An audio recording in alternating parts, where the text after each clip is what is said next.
Hopefully that worked. Yep, Magic lose to the Lakers by a score of, hang on, this thing's a pain in the butt today, so not doing me any favors. They lose 111 to 105. Look, here's the deal. You get to watch glorious college basketball 4 days straight of great basketball and then have to watch the NBA. It's just awful.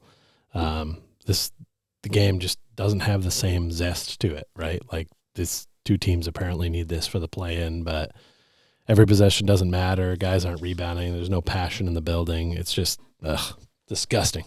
So that stinks. Probably should have not watched this at the end of what was a glorious 4 days of basketball. But, yeah, the game was played. Austin Reaves fears the sun, but appears to also fear playing at his actual level. 35 points for him tonight is insane. At no point did anyone ever think about getting that forearm into the base of his skull and just putting his lights out. So he had just a career game, unbelievable. He looked like Magic Johnson out there tonight in a Lakers uniform. It's discouraging. Aside from Reaves and Braun, who is sipping some V8 on the bench, and AD, this is now the LA Timber Wizards. They're like a completely different team than they were just a few weeks ago. A lot of new faces on the squad who can actually play. Their bench outplayed us at the end of the first. That's when we got rid of the lead that we actually had at one point in this game. We stayed scrappy in this one. We stuck around. Man, Franz was cold for a while. Let me look at some numbers on him because he was just cold as all get out. He ended up still having 21 points, 7 assists, and 8 rebounds, but he was 10 of 23, including 0 of 8 from 3. The fact that he still ended up at 21 points. He's out there, he's hustling, but his shot was not falling. And even late in the game, we ran a play for him to shoot a 3, and it was like, can we just anyone else? Because, he hasn't made one today. But, yeah, that was that. Aside from that, Paulo, also 21 points, 8 of 20 shooting. Got a technical at the end of the game. Just, he's getting too many calls, and he's expecting to get a call every time. And then Franz never gets a call. So it's like the two opposite ends of the spectrum. And, man, I wish Franz could get some of those calls that Paulo is getting. But then when Paulo doesn't get one, he's aggro. And I don't like that he's already becoming that player in his first season. You need to actually be touched or stopped from doing what you're trying to do and score the basket instead of just wanting there to be a foul all the time. 16 and 11 from Wendell Carter. Gary Harris chipped in 9. Fultz with 12 points, 10 assists. Off the bench, Cole Anthony with 17 points on 3 of 8 shooting from 3. Was really the only bench scorer that made a difference. I liked the Goga minutes in this one. I felt like he was working hard. He had 4 boards, 2 blocks. But again, I'm curious as to why no Moritz on this one. And I guess I missed the memo on why Jalen Suggs wasn't playing tonight. But he wasn't suited up, so we had Kevon Harris minutes, and I felt like he hustled and played hard. He had a great play where he had a drive in and a dunk. So those guys, played pretty well, I guess. This was just kind of a lackluster game. It felt like the Lakers kind of always had it. I made a little run back there at the end, but just weird. And no challenge on that. Paulo fouled, apparently, Reaves on a 3-pointer at the end, and the Magic had a challenge that they just didn't want to use it. Nah, no thanks. Like a minute to go, he throws up a wild shot for 3, doesn't go in, gets fouled.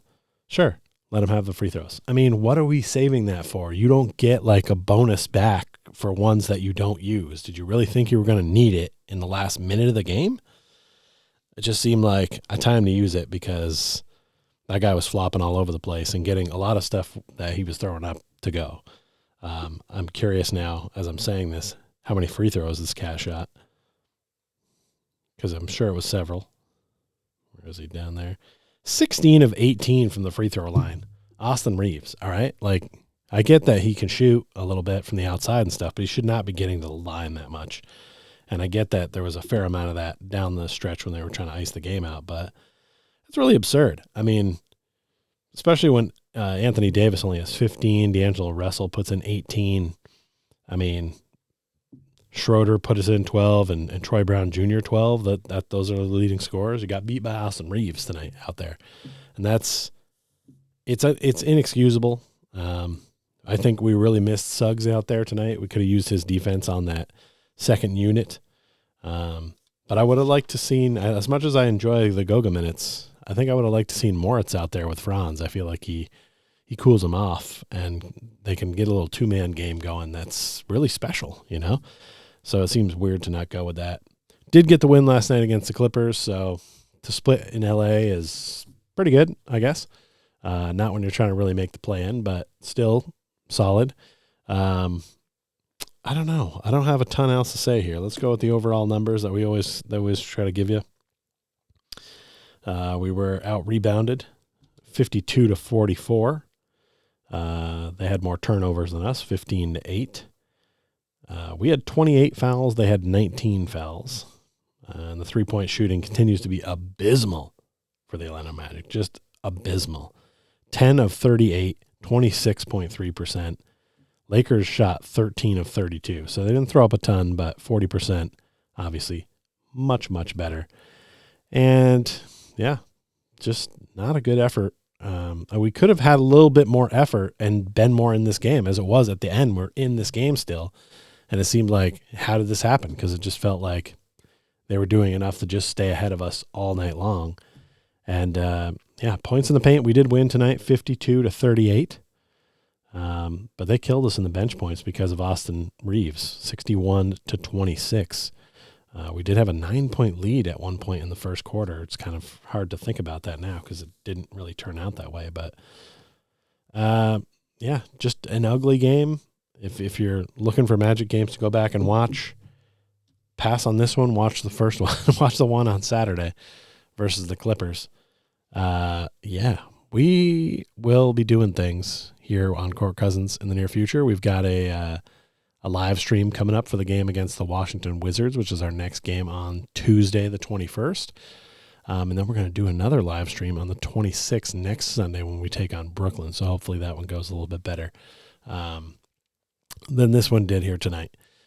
10 games left in the season at this point. I feel like too much help would be needed, and we'd need to win most of these games to really push for that plan. So I think you're going to start to see a lot more Kevon Harris minutes and things like that. I'm surprised Chuma hasn't worked his way back into the rotation at this point. But we'll see. Again, it was tough for me to switch that gear and go from some basketball that, they don't let the guys carry the ball all the time, and the teams have passion and they're playing for each other, and the fans are into the game, and it's really exciting, and every possession seems to matter. To go from that in college basketball, especially in March Madness, to a regular season game between two teams fighting to make the play-in was just not what the doctor ordered for me. At least it was close in the second half to make it interesting. But it's tough to switch that gear back to NBA basketball, which is just, it's just below. It shouldn't be. They have talented players there, but there's just something about it that they just don't have the same investment to teams that they used to. That's just kind of ruined it for me. That it's, college basketball is just so much better from a passion standpoint. It's nice to know they care, even if you don't know the teams, right? Like, Florida Atlantic took on Fairleigh Dickinson, and that's what I was choosing to watch over the start of this game because, honestly, it's a 16 seed trying to make the Sweet 16 for the first time. I'm going to watch that. That's interesting. That means a ton to both those schools. They're both having a shot at being in that Sweet 16 for the first time. It means so much to them. So maybe it's because I've worked close to the college basketball game in my days at the University of Vermont, so I feel that passion for it, and I understand how much it means to not only the school, but the people who work there, and sometimes the community or the city that it's in as well. And that's just something that it's hard to duplicate. And it's almost unfair to ask the NBA to compete with that. They definitely have the best athletes in the NBA trying to put together a good product there. But for me, it's a little bit of a swing and a miss sometimes when you start to try to compare those games, because it's not, it doesn't seem the same to me. But that was it. Magic did it. How's your bracket? Is your bracket busted? My bracket's okay. I got one here. See, if I show you just this part of the bracket, it looks solid, right? I mean, that's a good looking bracket right there. This side, not so much, but it's not bad. I lost Marquette today, but other than that, I still have 3 of my final 4 teams. So I can't complain too much. It's not bad. Yeah. If you have anything else to say about this Magic Lakers game that I missed, put it in the comments. I had all kinds of weird notes here written with oddball things to say, but honestly, it's depressing to lose the Lakers. I know how much the Magic community hates the Lakers, so we dislike losing to them, especially in a game that was this level of close. But honestly, I just need to see. You see some guys step up and play a little harder, and then you see a couple other guys that Franz and Paolo just need to work on their efficiency. They need to work on getting better shots more often. And I feel like if you put them in a college game setting, they would take better shots and less of them, which I would be for.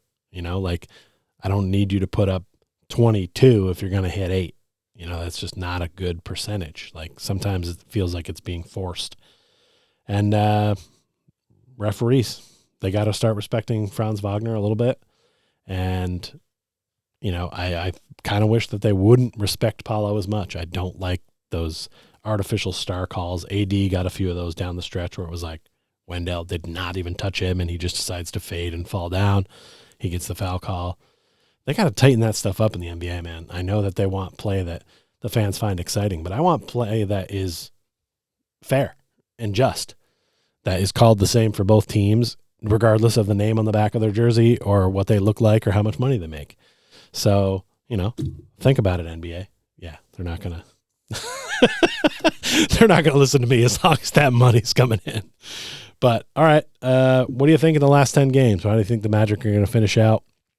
You think they're going to finish out at 500? I would think we could get, I'm going to say we go 5 for 5 down the stretch, just to be devil's advocate. What do you think? Pop it down in the comments below and let me know how you think we're going to end the season. And join us on Tuesday, the 21st, versus Washington for the live stream.